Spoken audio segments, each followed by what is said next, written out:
Welcome to the Real Talk podcast brought to you by Jamaica Sotheby's International Realty.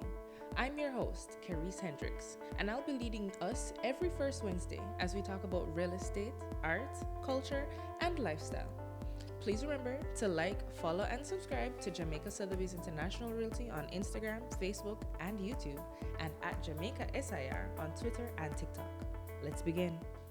This is the first episode of our Real Talk podcast with Jamaica Sotheby's International Realty.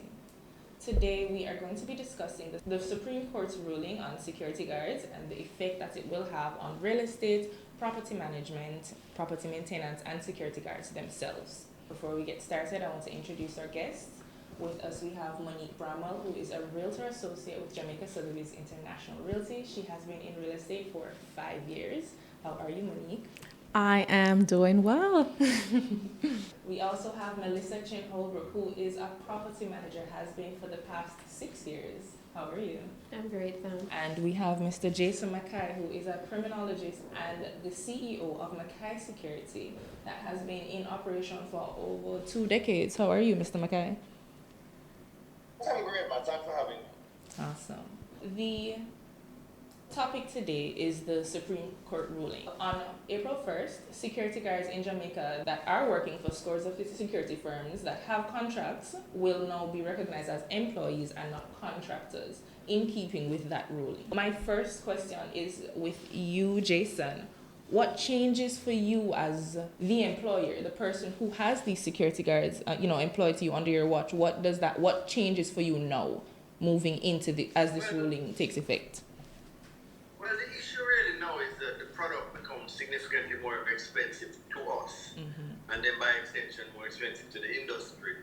We now have to find 12.5% of the payroll to now submit to government as emoluments, which previously when they were as contractors, we didn't have that type of obligation. Also, we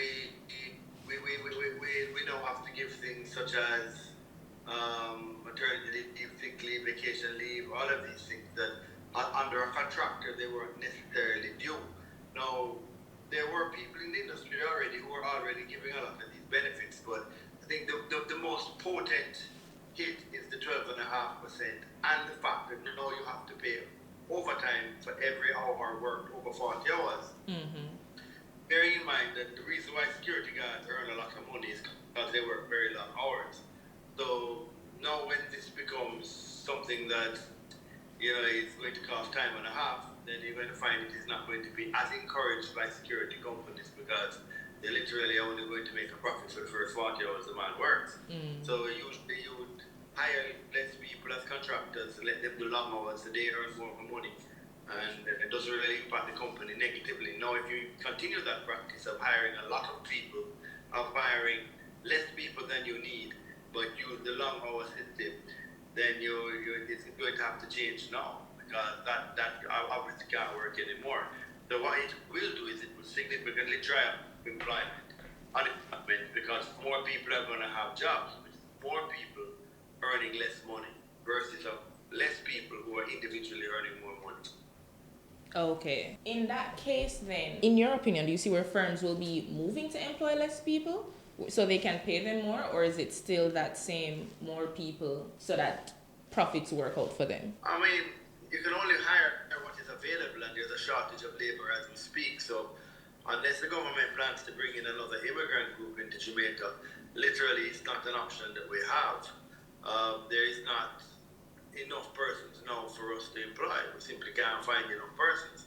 And if it becomes less attractive, which is going to employees because less hours are going to be offered to them to earn, less ability to earn overtime, it's going to create a problem trying to fill this void. So it's going to take some time to get used to what's happening here. I think it is also going to be complemented by a contracting of the industry. People are going to use less guards, despite the criminal environment that we're operating in. People are just going to use less guards. So therefore, I think it will find its level in the water, so to speak, where you'll find that, okay, the business is going to contract, and then, we're going to hire more people. More people will become available because business has contracted. And then you'll find, water will find its level. I have a question for Jason. It's a two-part question. Have you started sending out advisors or notices, and what are those what is the feedback like so far from these property managers or owners? Cuts. That's what everybody's saying, that they're going to have to cut staff, which is understandable. See, a lot of times persons use security guards to do jobs that weren't security jobs because they were a contracted workforce. So it was convenient and easy to do so. So you would find they would use security guards as stock inventories. Really not a typical security guard function, but they would use them because they were contract, and by contract that meant more convenient, cheaper, various advantages. I think what's going to happen is that they're just not going to use security companies for those services anymore. So, Melissa, as a property manager, what does this change for you in the properties that you manage? Well, ultimately, it's going to affect the properties from the standpoint that currently, as it is, security tends to be the highest line item on any property's budget. So if you're now going to ask for that to be increased, there are properties that will not be able to afford to do so.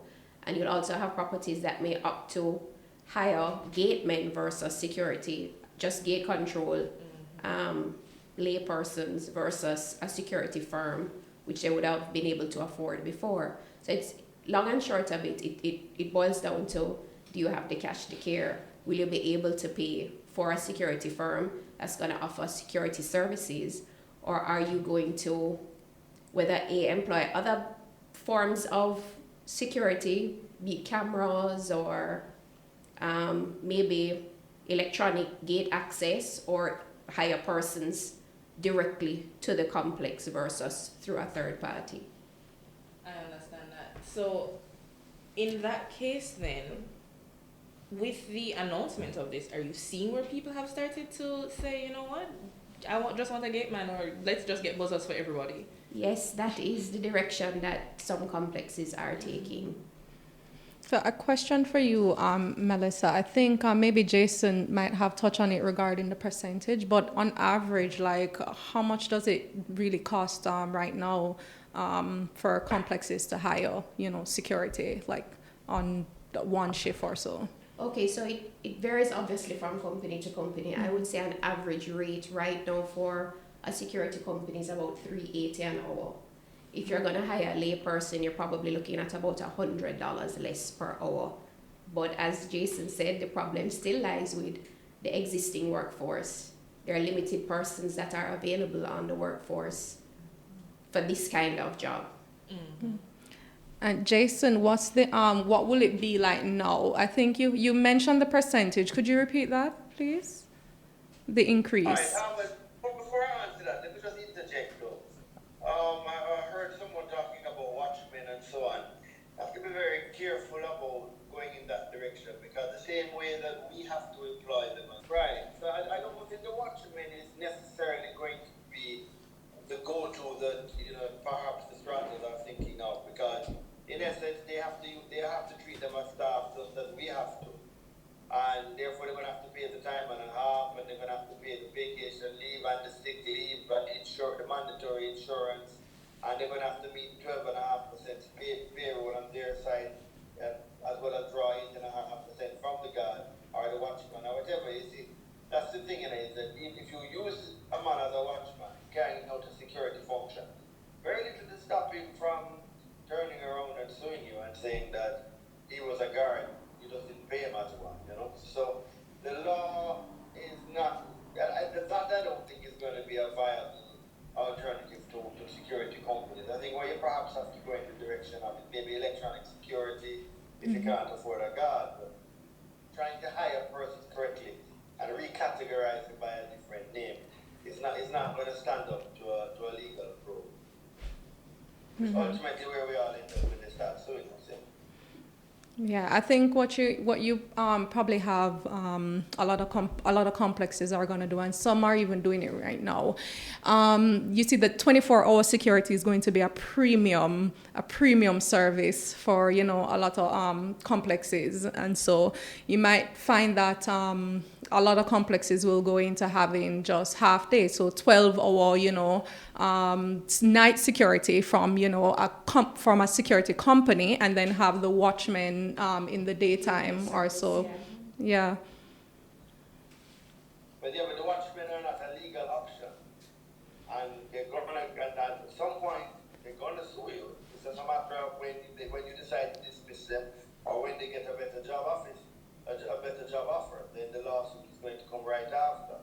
No, but they wouldn't have them, because I'm speaking as a property owner as well, so you wouldn't have them actually attempting, assuming the role of a security guard, but they'll just be there, whether they have, maintenances or stuff that they have to do on the property, but to keep an eye on the property as well, whereas you can have, you have the persons that complexes that, as Melissa said, they'll have more surveillance, CCTV surveillance cameras. They have their own remotes and so forth to open the gates and stuff like that. But so that also begs the question, Monique: Do we see where security guards might just be, or the persons that we have at the gate might just be there to have that sense of security, so people feel safer, as opposed to actually doing the carrying out the function of a guard and being called by another name is not going to stand up as a legal defense. If they're going to be at the gate and playing any function that even resembles a guard, they're going to say they were functioning as a guard. And once they're functioning as a guard, there are certain legal things that have to be done, that include registering and licensing them, and treating them as an employee, and paying over this bag of money to the government, and paying them all of these benefits, and now include paternity leave, maternity leave, vacation leave, sick leave. Trust me, you can't call it one thing and go into another. If they're going to be groundsmen and you're using them for security, then they're actually doing security guards. That's the term, groundsman. So if you're going to say you're going to have groundsmen and have nobody at the gate, then you don't have security. You have groundsmen. You don't have security. Fine. Maybe you can do that, but then that's not a replacement for the guard you once had. Because if the guard you once had, you couldn't give him a lot and tell him to do the guard. Same way you can look at the man who's chopping your garden and tell him to be your guard at your gate. If that used to happen, it wasn't legal, and if it's happening now, it's certainly not legal. It's even more illegal because it's a category, and it's by what you do that makes you fit that category. Yeah, the functions aren't interchangeable. I would agree with that. But I'm just saying some complexes may opt to not have a guard serve, as Monique was saying earlier, maybe during the day, because some people will say, okay, they have a groundsman on site, so they have a presence. Not to say that the groundsman is going to be conducting any guard functions, but there's a presence throughout the property, and perhaps hire a company for maybe the night duties. I mean, as I said, different complexes will do different things depending on what suits their budget. That's certainly an option, but you see, the reason why you have a guard today is two reasons. One, is needed, and two, is affordable. No, he's not affordable. I get it. Still needed. There was a very good reason why you wanted a guard there today. And security is like that. You don't really get an appreciation of it until something was wrong, and then you didn't have it. So the reason why you had a guard 24 hours a day, I'd like to believe, because it's a very expensive line item, is because you needed that function before. So the criminal environment in Jamaica. Yeah, so it's kind of like insurance, You have to, right? So therefore, you have to say, okay, well, if we needed a guard last month, we need a guard this month because we're a vulnerable society. Therefore, that's exactly why you had it before. Yeah. So as I said, it's a matter of affordability. If you cannot afford it, then you obviously can't do it. But then there's a reason why you had it to begin with, and we haven't improved our security environment in the last couple of hours or in the last couple of weeks or months. So, the point is that it's probably going to find out that the same reason you needed it when they were contracted, the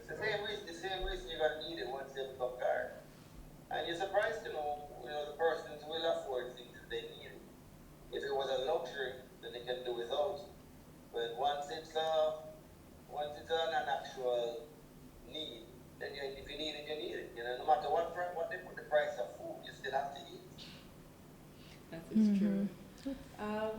I want to ask though, Monique, as a realtor, how does this affect the market? What are we seeing? What does this mean for persons who are going to be purchasing or renting in apartment complexes? What are we seeing in the real estate market now? Well, definitely the most immediate effect is going to be on rental prices. Rental prices are going to increase. And that's because when persons are purchasing properties and when they're arriving at a rental price for their property, they look at the mortgage, if they're paying a mortgage, and they look at the maintenance costs. So if the security cost is going to increase, that's going to increase the maintenance cost. The maintenance costs increase, that increases the rental cost, right? So you're going to find that you're going to have properties on the market that are, cost really, the price is going to be sometimes out of the budget for a lot of persons. Even currently, if they increase the maintenance costs right now, you may have property owners that can't absorb that maintenance cost. They don't want to absorb the increase in the maintenance cost, just as how the security company cannot absorb the increase in the cost. So they have to have the residents pay for that increased cost. The landlords are going to have the tenants pay for that increase in cost as well. So you're going to definitely have that affecting persons that are on the market looking for properties to rent. It's going to affect investors, right? When they're looking for properties to purchase. Even though it's not a common practice in Jamaica, and it should be, we should really be asking and finding out what the maintenance is going to look like, right? And that's one of the hiccups that we have when the development is finally handed over to the residents and they're working out. Melissa knows about this. You're doing the budget and the costing for the maintenance and everything, and you realize that, the maintenance is $60,000. Had I known before I purchased the property, I probably would have purchased this property. I would have looked, yes, I want the security, but let me go look for a different property that maybe doesn't have these elevators or all these amenities. So the maintenance price will probably be less, but I still get the security, right? This might be an exaggerated effect, or maybe a long-term effect, but the increase in security fees, the increase in maintenance fees might change or may affect the type of properties that are built by developers, right? You find that the larger properties, they can absorb properties with more units. They can maintain a lower maintenance fee regardless of, well, not regardless, but a 20-30% increase in security fee, affecting that increase in maintenance fee wouldn't affect them as much as it would affect a smaller complex, right? So you might find that to help alleviate or to help cushion this cost that not just increased security, but further costs in the future as well, you may have developers moving towards just doing really, really large complexes with many, many units, like 90, 80, over 80 units or so forth, in order to cushion these different increases that may come up over time. So that may be a longer term effect of it. It might also affect the way properties are built as well, or the design in the properties, right? So you might have changes with more changes with the perimeter or the fencing or the wall, right? That may be more, friendly, or may be more conducive to keeping out. So less aesthetically appealing and more, functional in terms of security, right? So it may change that, but again, these are more longer term, longer term effects that we may see. In terms of, so going back to the real estate market and the rentals and those other transactions, that submarket, it will affect the type of properties that tenants and investors, long-term investors that are buying to put their property back on the market for a long-term rental. It's going to affect the properties that they go after as well. They want, because you may have some persons, as we were saying before, you may have some complexes that would probably want to do a 12-hour, minimize the amount of time the security is there. they're not going to get the corporate rentals because you have the embassy and other, corporate companies that want, they want their expat or their workers to rent somewhere that has 24-hour security and not just a nighttime security, right? So that is going to be those complexes are those persons that are thinking of, cutting back time, laying off security for the daytime. They're going to, their rentals will be affected. Their rentals, their income and investments will be affected. So those are some of the, the effects that I predict we're going to be seeing, with this increase. Jason, Monique really mentioned something, and that makes me want to ask, do you see where there's a divide in their reaction to this? Because a lot of apartments are depending on the tenants. If the tenants are not paying, then they cannot pay the security guards versus the companies that run on profit, if you would. So where do we see the need more of a need for security guards? You're referring to what type of complexes, whether it's like a townhouse complex versus an apartment complex? Residential versus commercial. Oh, clearly the commercial is they have issues that way outweigh the residential. I mean, they have a multiplicity of issues, usually to include that there's a level of stock control, there's a level of employee control, there's more persons to protect, there's issues regarding persons coming on the property and so on. So it's a little bit more difficult for companies to cut. They will cut, trust me, and they have cut.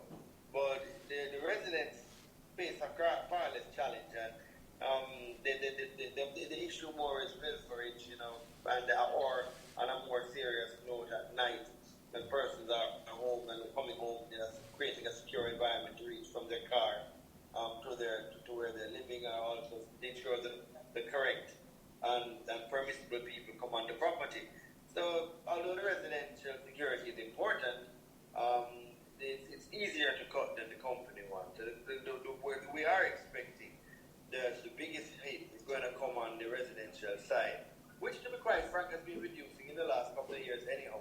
Most people have gone to the in-house guard concept. The difference is that now they're going to get sued by the in-house guard concept. That's the difference now, because now the guard has to be employed. When he gets employed, when he's working for the in-house environments, he's going to expect the same benefits you would expect from a security company by law. He's now going to have to pass a PSRE test to become a licensed guard. The strangers are actually going to have to go through a process to get their guard licensed by the PSRE, but it's not an automatic thing. They have to go through certain things before the PSRE allows them to register guards privately. So yes, it's going to be it's a lot easier to drop the residents than it is to drop the companies. But the companies are running into a whole plethora of problems they didn't have before. So is the residents, because the residents is now, especially those who used to hire the private security guards, now realize these guys will have to be their staff members, and by staff now, apart from becoming more expensive, they have to do other stuff that they didn't have to do before. Okay, thank you for that. Monique, in the real estate market, are you seeing where persons are more interested in complexes that don't have security? Absolutely not. Absolutely not. Persons, not just the tenants, persons looking to rent, but owners as well. They're looking for complexes with security, whether it's going to be owner occupied, they're living there themselves, or they're going to use it as an investment and rental to someone. They know that for your rental or your listing to be more competitive, it has to have these features, and the most important feature is security, right? So absolutely not. They need the security. They're looking for the complexes to have security.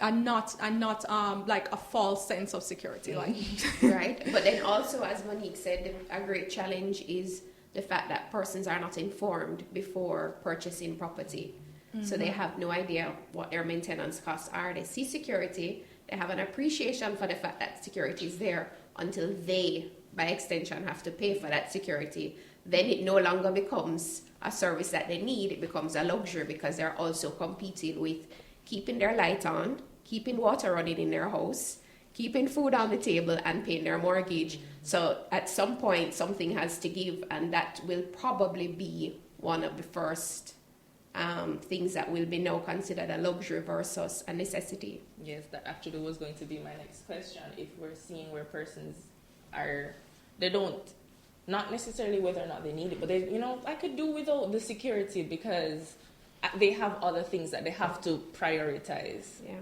And because it becomes so expensive, or because the price has increased, not necessarily so expensive, security they're going to give up the security. No, but it's a hot topic, and it's going to be a conflict, because whereas you're living in the apartment, you're living in your own apartment, you can say, oh, let's just give up the security. We don't really need it in the in the daytime or so.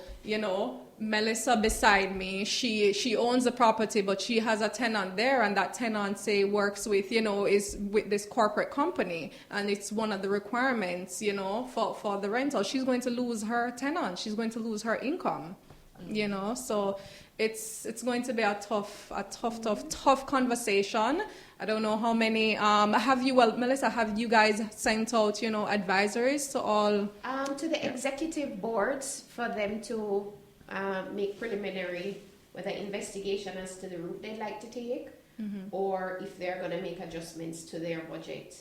So advisors have been sent out definitely to executive members, but as you said, it's ultimately will be a war of the wills, and it will be the majority vote is going to determine what direction each strata will take. Some persons deem it as a necessity, some deem it as a luxury. All right, thank you so much, guys. This was amazing. Thank you guys so much for being here. I think at the end of the day, what we're realizing is, as Jason would have said it, security is important. Persons need to feel safe whether they're going home or going to work. But at what cost are we looking at?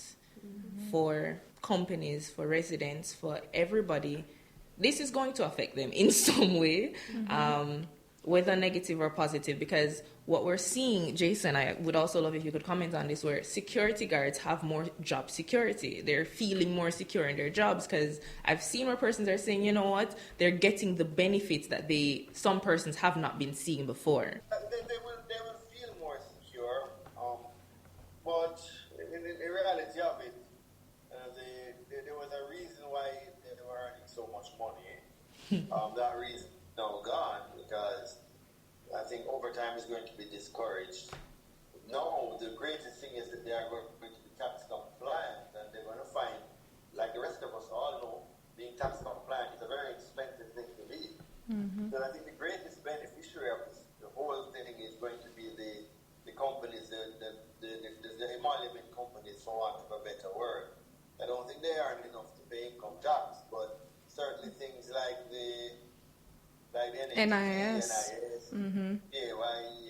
education, all of that is going to be immediately get an incredible steroid injection, So at the expense of the security guard, at the expense of the security company, and at the expense of you guys who are paying us.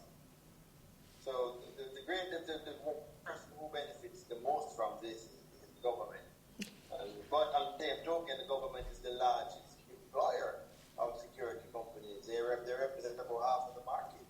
So their costs are going to go through the roof by 42% as well. So it kind of balances back up. Because they do use so much security guards. So again, they're going to have to do the same thing that you're doing, which you're going to have to contract the use of the guards. And they're going to have to find other solutions to their security needs, cameras and so on and so forth.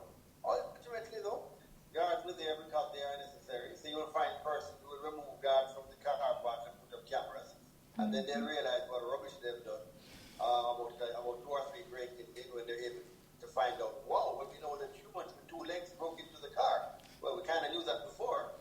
And then they're going to realize that the reason why they have guards in the first place instead of cameras is because they need somebody to say, stop breaking into the car to prevent the break-in.